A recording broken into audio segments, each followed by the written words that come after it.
Call the October 5th, 2017 meeting to order. Would you please stand and join in the flag salute?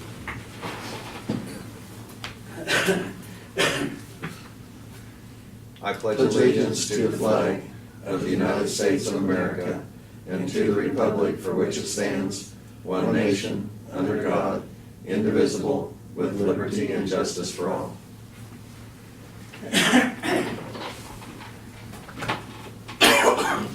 On the agenda, we have two items to add to consider the adoption and approval of the bylaws for the 8th Judicial District, and then also review and consider bids for the purchase of mowers and tractors. And with that, I'd move that we approve the amended agenda. Second. We have the motion and the second for approval of the amended agenda. Any further discussion or questions? All in favor say aye. Aye. Opposed? Motion carries. The consent agenda includes the minutes of September 28th work session and regular meeting, the payroll of $261,363.04, abatements $816.58, wire payment utilities $11,144.57, wire payment for capers $39,897.31, wire payment to KDHE $138,312.37. I move that we approve the consent agenda. Second. So we have the motion and the second for approval of the consent agenda. Any further discussion or questions? Otherwise, all in favor say aye. Aye. Opposed? Motion carries. Craig, I'll go ahead and start you off with commission comments. Yeah, thought the groundbreaking ceremony out at Fair Road for Lowe's was well attended, and look forward to having them start in a couple of weeks with groundbreaking out there. Yesterday, Doug and I attended the CAB reorganization meeting, I guess we'd say. We're going to be voting on the judicial bylaws. We are also, the new agreement that we approved before is now in effect. Cary County had waited to have it notarized yesterday, so that now is in effect. The money that the executive director is going to be paid will be percentage just like it was before. You know, I think Cary County pays 60 or 70%, and all the other counties will pay that portion of the meeting. We can discuss that more when we go to vote on it. Also, after the meeting last, attended the North Central Regional Planning Commission. They're offering the new contract for our audit to a firm. So whenever they sign it, I'll bring that information back to you if they sign. That's all I have, Lynn. Okay, thank you. Laverne? Yeah, I didn't have any meetings that I attended, but we did have nice rain through the county this last week. Like I say, it's going to be very helpful when get the weed up, but it's also going to be a problem if it stays wet, and because farmers right now are wanting to be planting their weeds, so it's going to have to wait until it dries off so they can plant. But it will be, like I say, a blessing that we've actually got some moisture now so that the wheat will come out. And that's all I have. Okay, very good. As Craig mentioned, they did have the groundbreaking for Love's, and you know, when you think back, it's been quite a while back, but when they first visited with Brad and other people here in the county, and you took them around kind of a tour of the county of some of the intersections, and to see that come to fruition, where they've actually had the ceremony, and then they're going to start moving dirt out there this month. You know, appreciate the efforts of all involved in the city and the county. Earlier this morning in our work study session, we had Senator Hardy here, and his district includes most of Dickinson County and Saline County, and he just kind of gave us a little bit of an update of some things that they're going to anticipate, but also encouraged us to be communicative and let him know what particular issues that we have. And so we'll see how this next session goes.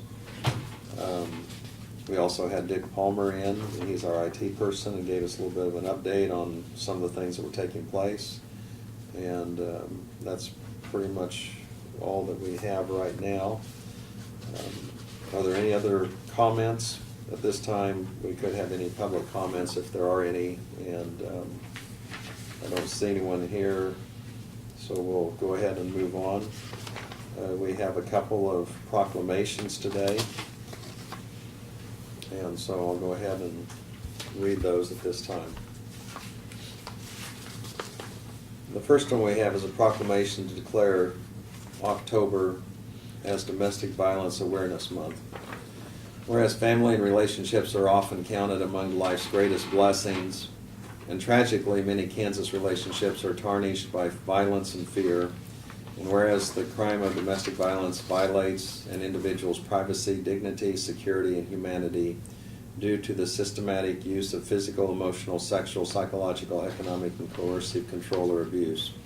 And whereas the Centers for Disease Control and Prevention reports that 1 in 4 women and 1 in 7 women or men have been victims of severe physical violence by an intimate partner in their lifetime, which translates to approximately 44 million people nationally and 621,000 people in Kansas.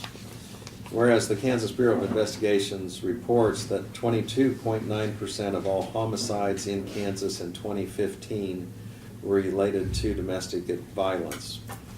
And whereas in Kansas 2015, 1 domestic violence murder occurred every 12 days, 4 hours, and 48 minutes. And whereas in Kansas in 2015, 1 domestic violence incident was reported to law enforcement every 23 minutes, 6 seconds. Whereas this violence is inconsistent with the values of our community and will not be excused or tolerated, and whereas in declaring this month, October, as Domestic Violence Awareness Month, we encourage all citizens to speak out against domestic violence, to provide support for survivors of these crimes, to encourage community leaders to hold perpetrators accountable, and to make domestic violence prevention efforts a priority by hosting events, by creating policies at school and work, and by creating and working with your local domestic violence victim service providers. Now, therefore, Lynn Peterson does hereby proclaim the month of October 2017 Domestic Violence Awareness Month in Kansas. And so we'll need a motion for me to sign this on behalf of the county commission. So moved. I'll second it. We have the motion and the second. Any further discussion? All in favor say aye. Aye. Opposed, motion carries. And often they have come over, the representatives of that group, and they had kind of a conflict in schedule today. But they certainly do reach out and work within our county, and we appreciate the work that they do. The next one we have for the County of Dixon is the Commissioner's Proclamation. This is for Down Syndrome Awareness Month. Whereas approximately 1 in every 800 children are born with Down syndrome, representing approximately 5,000 births per year in the United States, and whereas while research and early intervention have resulted in a dramatic improvements in the lifespan and potential of these individuals who are affected, more investigation is needed in the causes and treatment of Down syndrome. And whereas people with Down syndrome possess a wide range of abilities and are active participants in educational, occupational, social, and recreational circles of the community. And whereas developed by the Nation Down Syndrome Society in 1995, the Buddy Walk is an annual event in cities across Kansas and the nation celebrating the accomplishments of children and adults with Down syndrome. And whereas the North Central Kansas Down Syndrome Society has supported families who have children with Down syndrome and desires to increase the support network and support group of those with Down syndrome across our state. And whereas the goal of the Buddy Walk is to promote increased understanding and acceptance of people with Down syndrome, while raising funds for scientific research in the causes and treatments and family support. Now therefore, we, the Commissioners of Dixon County, do hereby proclaim October 2017 as Down Syndrome Awareness Month throughout the county and encourage all of the Dixon County to work together to promote awareness of Down syndrome and to celebrate the accomplishments of individuals and their families. So is there a motion for approval of this proclamation? I move that we approve the proclamation to declare October as Down Syndrome Awareness Month. Okay. I'll second that. Any further discussion? All in favor say aye. Aye. Opposed, motion carries. At this time, we'll go ahead and move to the reports of county officers. Brad, we'll have yours first. Okay, I'm pleased to report that 2200 Avenue from Abilene to K43 was completed yesterday. And the crew did a superb job. I think it's probably one of the smoothest asphalt roads I've ever driven on. I think that APAC crew did an outstanding job, and we will probably prepare a letter for them when they're all done with the shouldering to let them know that. But yeah, they did a really good job, and it's open. We will have a paint striker back here in the near future and get that section of road painted as well, and it'll really come together. It had been, I think we chip sealed at one time in the last 10 years, so the road's got a good base underneath it, and it's lasted well, so hopefully that surface will last many years to come, so people should be very impressed with it. They did note at one point that the first day they were out there were a number of bicyclists riding back and forth, so we put those signs up, but there are a lot of bicyclists that use that road to ride over to K43 and back, which is a good thing, so use the width of the road to their benefit. I think I'd mentioned to you, or if I hadn't, I just wanted to update you that part of our radio network for emergency services around the county includes radio equipment in some of the various cities. We do have some radio equipment over at Solomon. We've got radio equipment at Solomon, at Chapman, Navarre, Woodbine, Harrington, and Carlton. And the system over at Solomon is on top of the go-up elevator. That elevator they sit across, it's actually been condemned and is going to be torn down. So we've been notified some time ago that we have to remove our equipment. So I've been working with the city there, and I think we're going to relocate it over on the city's water tower. At the same time, we're going to help move a repeater for the fire department over to the water tower as well. It's up on the co-op, and we had I've gotten bids from our radio contractor for that, and the city of Solomon has agreed to pay for their share of their repeaters, so it'll end up being $5,000 or $6,000 out of our pocket, but we don't have a whole lot of choice to do that to be able to keep the system going. But just want to let you know we're working on that, and Solomon's going to pay their share, which is I think $5,238 to move their portion at the same time. And we'll take advantage of doing it all at the same time so we can get a better price. So, but we've got a handle on that. I provided you with the year-to-date staffing reports. We have had some activity in staffing, as you can see. We've had a couple people that left, and then we've also filled 4 positions. Filled 2 in the EMS that we had open, and we filled 1 in the sheriff's department. Sheriff was able to hire a deputy, and we also, Martin filled 1 in Road and Bridge in the month of September. Now, I'm also told that Martin has made an offer to 1 other person to fill his last open position that he was very comfortable with, and I think he has accepted, but I'm not sure. He applied, so we assumed that he would. So we may have 1 other one here already in the month of October to get Martin's positions filled up. So that's been our activity there. You also have a copy of the budget report through September. Janelle tells me that other than the coroner and autopsy, which we're over budget on that, everything else is where she would expect to see it. And the sales tax is hanging in there. It's just slightly less for the July report than it was for June by about 500,000, I guess. But we're still at 103,250 for the month of July. So not bad. I mean, it's staying up there, so I think we're doing well, so.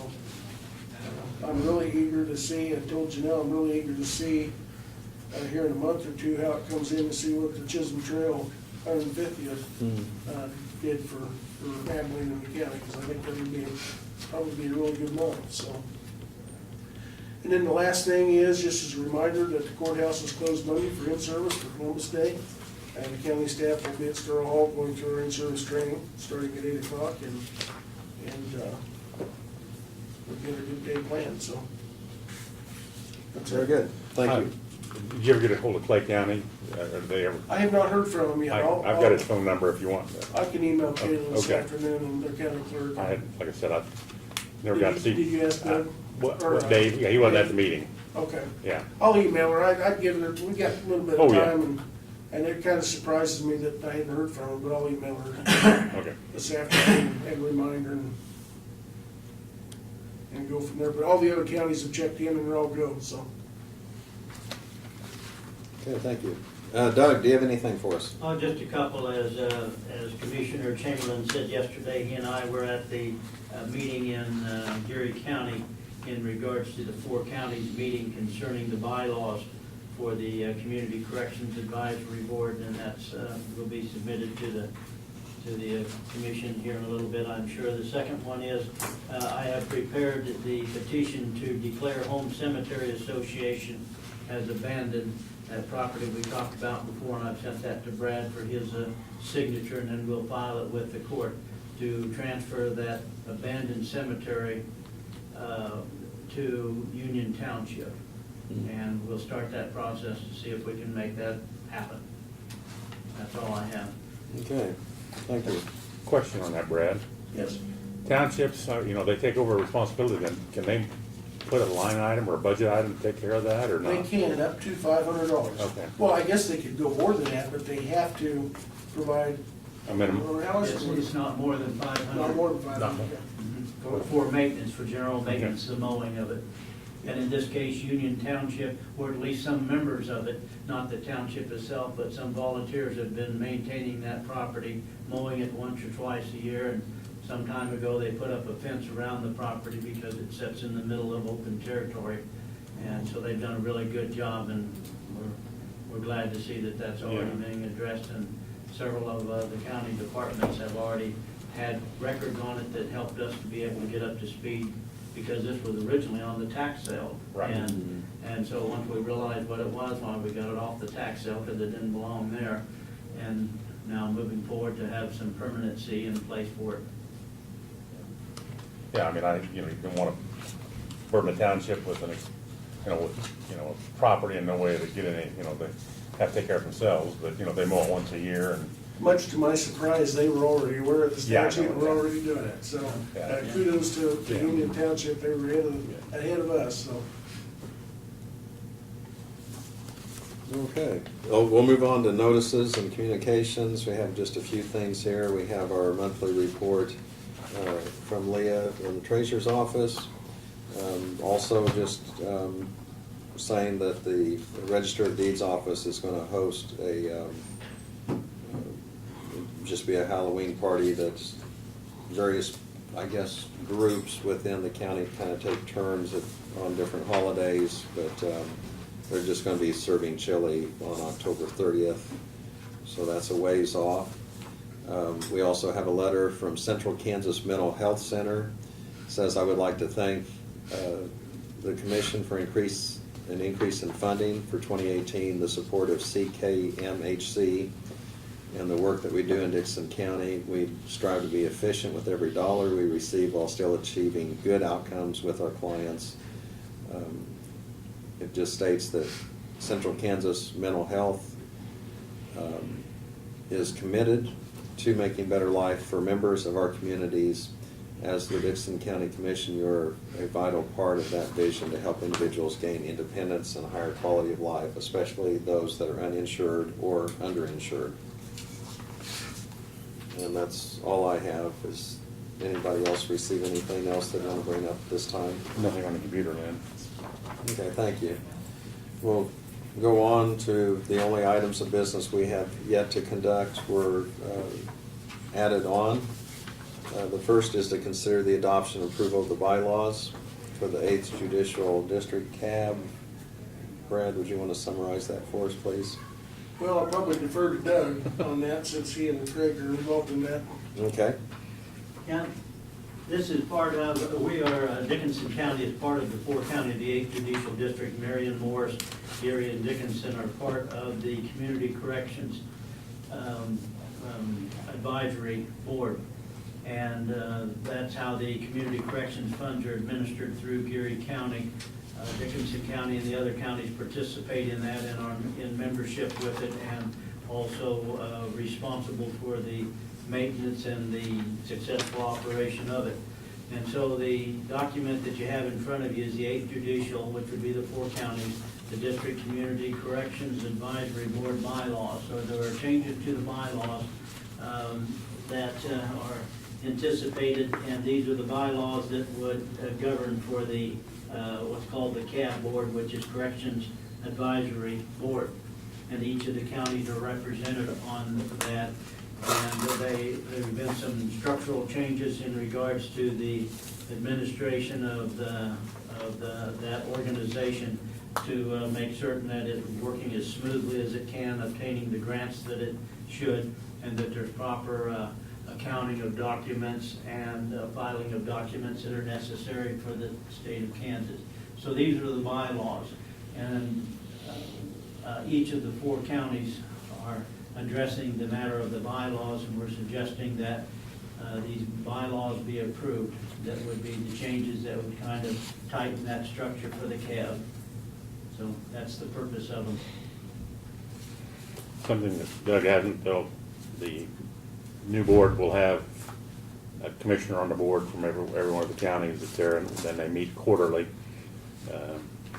We accept, the time and place will be set by the executive director of the community corrections department. Then the board has certain, no, I shouldn't say the board, the state CAB, no, the correction CA, what's the name? EAC has certain people that have to be on that board. So I mean, it's not just you can go out and pick anybody else you want.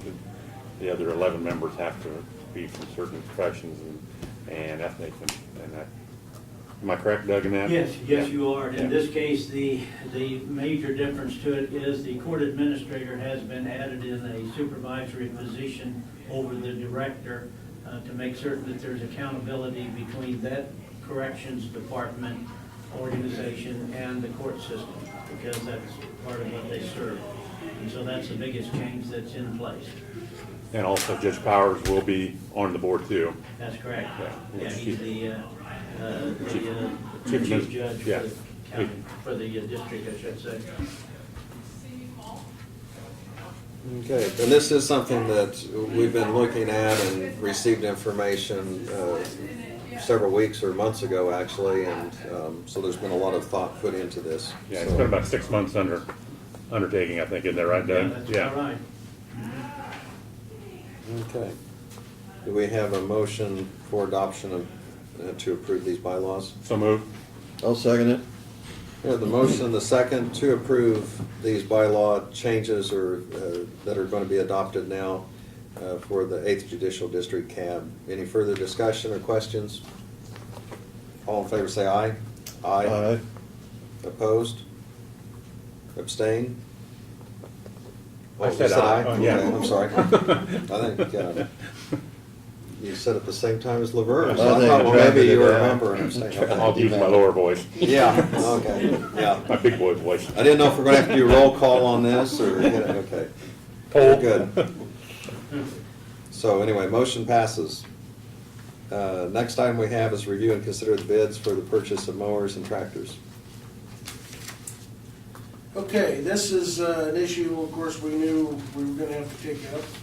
A little background on our mowing tractors. 6 years ago, we were due to replace the tractors, and at that time, John Deere had a municipal lease program that was very attractive, that was essentially $12 an hour, unlimited hours on the tractors, and we could purchase those, and the attractive thing was that was about what it would cost us. However, any maintenance that you know, the service, maintenance, and everything was included in that lease price. And so we didn't have to worry about the tractor breaking down or anything like that. However, if there's any damage to the tractor, or tires, we had to replace those. Over the last 6 years, it's worked out well for us. We did replace one fuel tank on the tractor that apparently was punctured due to a piece of rock or something coming out from the mower. That was a little expensive, but, and of course, we put a new, one side of the tires each year on it, on each tractor before we returned it. But it's been a good experience. However, over the years, about 3 years ago, they increased that price to $17 an hour. And we were notified earlier this year that John Deere US was going to increase the price of the, anything over 300 hours per tractor was going to $27. And so it was considerably more, and so that forced us to look at the options again of possibly purchasing our tractors as opposed to leasing them. The other company, which is Can-Equip, also has a lease program for the New Hollands, and they're doing the same thing. Theirs has never been quite as attractive to us, and their pricing is essentially the same. So what we're told by the vendors is the national manufacturers are wanting to get out of the lease program for municipalities. So what I provided you is a kind of a comparison chart on what the leasing has cost us. If you look at the leasing over a period of 10 years moving into the future, when we consider the cost of the lease hours, both at the $27 rate and the $17 rate, and that's assuming it stays at that rate over 10 years. Now, I think that's probably not a safe assumption, but if we were to stay at that, the fact we don't have to pay for the routine services, which is zero, the cost of replacing one set of tires every year, which is 4 tires, not 8, because we only replace the left side tires. The total cost over 10 years, which we're figuring is the minimum lifespan of a tractor under our use conditions, is going to be roughly $329,000. If we were to purchase those outright, we did get bids on them. If we look at the low bids, which just so happened to be the John Deere tractors, is low bid. If we purchase those and take into consideration the service cost, because we'll have to service them, and I'm told by our mechanics that we would service them twice a year at about $250 per service job for the materials and a little bit for labor. Then you take into consideration the fact that we would only replace the tires every other year because we would flip them around and use the opposite side the way they wear. That would cut that cost down a little bit. Purchasing those two tractors over the net for a 10-year period would be $153,590. So if you look at those two factors alone, there's some other variables in there. Obviously, we would be assuming responsibility for any maintenance, major maintenance issues after the 2-year warranty or the hours runs out. But it's about $175,000 savings over 10 years to purchase. So to us, that kind of, what we recommend to you is kind of a no-brainer. So the second sheet you had is the comparison sheet for the bids. And that's split in two. The top half is the tractors, and we did receive 3 bids on tractors that met the standards, which Can-Equip out of Wamego, Sellers Equipment out of Salina, and CTI Abilene have all 3 submitted bids that met the criteria. The only difference in those 3 bids I would note is the Can-Equip's New Holland tractor they bid was an off-lease unit that is a year old. It had 263 hours on it. Essentially, it would be fairly close to being new, but it has been used as a mowing tractor for a year for this season. So taking that into consideration, the low bid on those 3 was $62,275 per tractor, or a total of $124,550. The bottom half of that sheet reflects the mowers. We also asked for proposals on mowers. The mower proposal we asked for, the specs were for a heavy-duty style mower. We had a minimum set of specs, and 3 of those were submitted that met the criteria. And again, the low bid on the mower was from CTI Abilene at $18,175 for a Land Pride model mower. Can-Equip also bid the Land Pride model mower, and they were just a few $100s higher. It was very close. So a total of $36,350 for 2 of those mowers. With all the above information, it's our recommendation that we, given the fact that not only they're low bid, but the fact CTI is right here in town, the availability of parts and servicing and stuff that's quite a value to us, that we order 2 tractors and the 2 mowers from CTI for a total of $169,900. We do have, that money is in our 2018 capital plan. We planned for it. We've got $200,000 earmarked for it, so it's going to be considerably less than that, which is always a good surprise. And I would answer any questions. What, I know we talked about it in the work session, Brad, what's the cost of the extended warranty? The extended warranty on the John Deere's, and that's the only one I really checked Right. on. Well, that's the ones you got, If but- they're, yeah.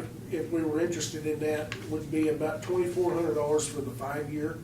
And if I remember right, and don't hold me to this, Right. but I think it's it extends it up from 2,000 to 5,000 hours of use. I know I looked at the hours, and it was, at 650 hours a year, it was well within the hours we would put on the tractor, so that's why I was looking at the 5-year. $2,400 a unit. Yeah, $2,400 a unit, and so that may be something that, we could certainly decide that when they're delivered. The other thing is, these wouldn't get delivered till February, March of next year, that's as soon as we can get them, so that's why we're wanting to get some action done right now to get the order submitted, so. But yeah, it may be smart for $2,400, because you could, as you guys well know, you could eat that up in one breakdown real quick. And it may be worth looking at that and just having them under warranty for that 5 years, and then possibly look at replacing them then and selling them and continue, everything we'd have would be under warranty. And still be $165,000 less than if we were leasing them, essentially run the same program. The only difference is we would have to replace, or we would have to do the 2 services a year. But any other major breakdowns would be covered under the extended warranty, so. Well, I'm not sure that's totally true. The extended warranty, I'm not sure how much that would cover.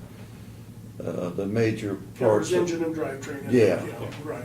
But like you say, puncturing Oh, a right. fuel tank probably would not be covered. No, it wouldn't, and it wasn't covered under the lease, because that's Yeah. something that happened as a part of But, the use. there's other things that maybe wouldn't be covered, but the expensive part of the, like I said, drivetrain and motor would be covered with extended warranty. Yeah, when we punctured the fuel tank, we had to pay for that anyhow, so, and that was a couple $1,000, because we had to lift the cab off of it to replace the fuel tank, so. How many hours do you think we will be putting on these tractors? The last couple of years, we put right at 650 hours a year on each one. Martin gave me the numbers and I wrote them down, it was like 656 and 668 on them. I mean, they're within 10 hours of being almost exact, so. So they would, even after the 10-year period, they'd We're still looking be at 6,000, it'd still be, 8,000 hours. a sellable Absolutely. tractor at that point, because that's, you say that, Thank you. For 10 years, that's pretty low hours for a tractor, so. yeah. But I'm just saying that those tractors will run for 15,000 hours if they're maintained right, without major overhaul. Right. That's what we're thinking, so, we just use the 10-year mark as kind of the point of reference, but they may very well go farther than that, so.